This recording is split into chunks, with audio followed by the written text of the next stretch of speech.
Ar jūs žinote, kad pas mus Lietuvoje yra šokolado skulptūrų muziejus? Ir ne bet kur, o Trakuose. Ir šiandien aš esu čia.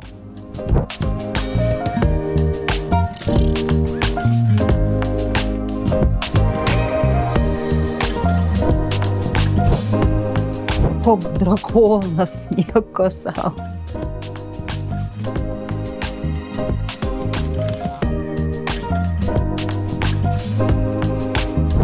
Šokolado medis. Taip skaniai kvepia, gaila, kad negalima valgyti. O čia maži drakaniukai. Tik čia.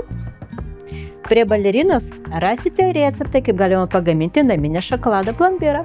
Ateikite ir rasite va čia lentelę.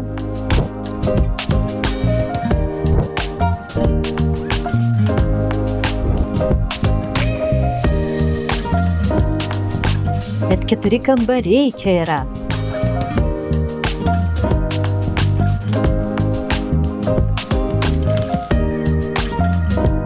Įsivaizduojate, net 300 kg šokolado prireikė, kad pagaminti Kolumbo laikų piratą ir skrynią su auksu.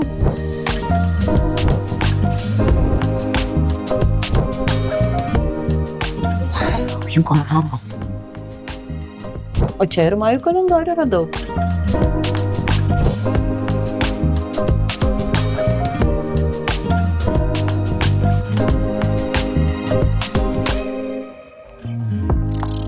Po apsilankymą muziejuje būtina paragauti ir šokoladą. Taigi mano pasirinkimas šį kartą belgiškas šokoladas su trapučiais ir antras su raudonais pipiriukais. Ragaujame.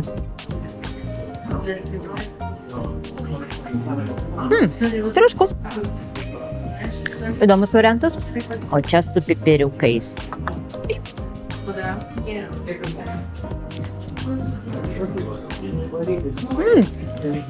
Jaučiasi aštrumas.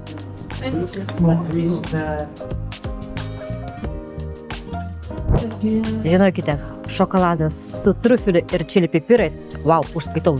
Labai patiko. Kas liečia muziejų? Kaina 5 eurai. Ar verta? Pagal mane taip. Ateikite, pasižiūrėkite nors vieną kartą. O ten jau jums spręsti, ar patiks, ar nepatiks. Taigi, kas buvo, komentuokite, kas ne. Kai ateisite, parašykite savo komentarą. O tai sekam, laikinam ir varam toliau su Latvija ieškoti naujų skonių vietų.